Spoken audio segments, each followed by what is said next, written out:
Yeah. So shall we go to number two? Yeah, let's hit number two. All right. Another core nice guy mistake is going it alone. Hmm. And I wouldn't say this is true for every single nice guy, but for a lot. And because of that, really early in the book, No More Mr. Nice Guy, I tell people to start doing what I'll call nice guy recovery, which is actually not becoming different or better, but becoming more of ourselves, learning to accept and love and embrace ourselves. I say, don't try to do it alone. We don't become nice guys in isolation, and we're not going to, fix this broken paradigm in isolation either. But a lot of nice guys, because we have this fear of being found out, doing something wrong, making a mistake, not looking good enough, being criticized, being rejected, we tend to kind of keep a low profile. I'll often say nice guys are good at being good, but not great at being great. I've got an online class I've been teaching for about 15 years called Nice Guys Don't Finish Last. They rot in middle management. So nice guys often are pretty conscientious and do well enough. But one of the things that blocks us from really getting what we want in life is trying to do everything ourselves. And I'm very much guilty of that. I haven't gotten a paycheck since 1988, which means I've been a self-employed businessman for a long time. And my biggest mistake I've made in business is trying to wear all the hats. The hat of the therapist, the hat of the marketer, the hat of the accountant, the hat of the tax guy, the hat of, every single hat. And that really has gotten in the way both of my success professionally, but it also gets in the way going back to what we were talking about earlier.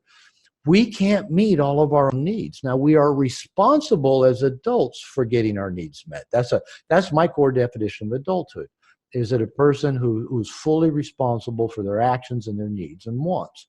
So we can't get our needs met all by ourselves. We're tribal in nature. For 1.5 million, at least 2 million years, the tribe met everybody's needs, and we all contributed, and we all got something out of that. Go back a million years ago, if a person had a genetic makeup to be the lone wolf, to go it alone, they probably died alone and didn't pass on that particular gene set. Right. So our ancestors, sorry, gamma males, you don't exist. You don't exist. No so our ancestors were cooperative by nature and worked together to get their needs met, all the way from food to shelter to safety to sex. Most theories point that probably our ancestors were pretty communal, at least sexually as well.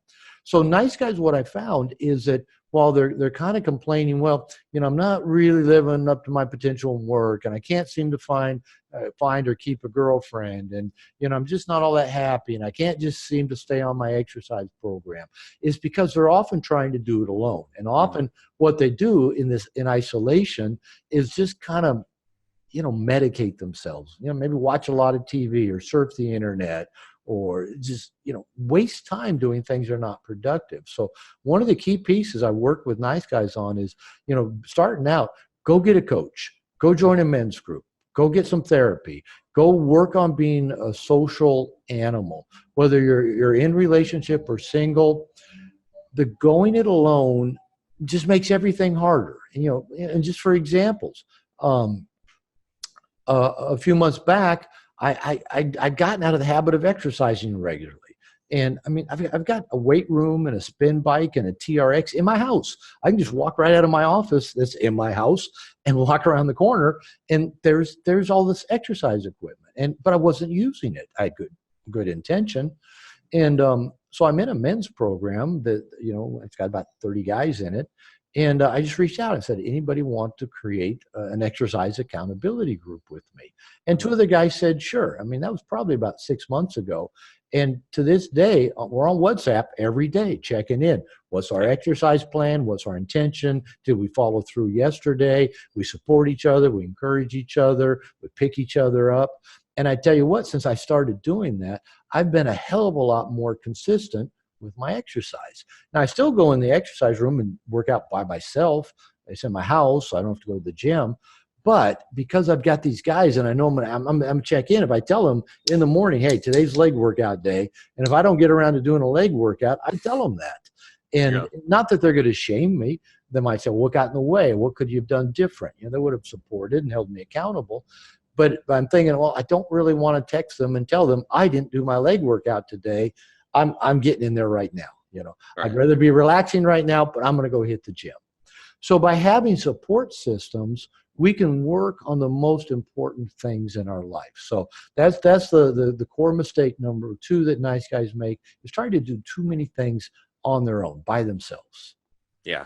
I definitely was guilty of that at one point, for sure. Just trying to, and once I realized too, like just even having like other men that I was communicating with and in groups that I was hanging out with, I was picking up those behaviors and those attributes, which were so important. Even just learning things, right? When I was learning, how to talk to women, I had a friend that was good, and just hanging out with him, and it was so much of an advancement than if I would have just gone on my own. He taught me. I saw it in action. I believed I was able to do that, and to, I wouldn't have been able to advance that far or that fast without someone that was already doing it. To believe it, even in business, right? I do coaching and I get coaching, and it's amazing how much like that has changed. It's leverage, right? That's how I see this. It's leverage, and it's huge. And I mean, we could probably list lots of examples. Even we're going to talk a little bit about my new book, Dating Essentials for Men. But I was stuck getting my next book. I mean, my last book, No More Mr. Nice Guy, came out like 16 years ago, and my agent keeps saying, when are you going to write another book? When are you going to write another book? Oh, I'm planning on it. I'm planning on it. And finally, I joined this men's program a little over 2 years ago. And one of the first things when I started working with my coach, I said, I want to get my books written. And he said, can you commit to every morning at starting at 9 o'clock, writing an hour and a half every morning? And I said, yeah. And then I went to this group program with these guys. I made a commitment to write 10 books in 10 years.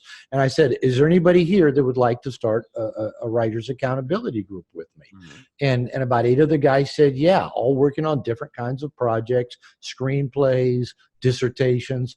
And we started connecting with each other. And in that process, I've now completed 2 books. I'm halfway through a third. I've got a guy that we are online every morning, 7 o'clock his time, 9 o'clock my time. We get on Zoom. We don't even talk to each other. We just are there because it's a commitment to be writing together at the same time. We're not working on the same projects. Yeah. But because of that, I posted last night that I just got a contract to record my new book. And I posted that on the Facebook page that my writers group all share, and they're all saying great. And one of the other guys said, hey, because of, a talk I had with you about 6 months ago, I've been writing, I've been consistent. So we're not going it alone. We're all getting stuff done. And sometimes it's just as simple as showing up and looking at the other guy's face for an hour on Zoom without even talking to each other. Because we're both showing up to get it done.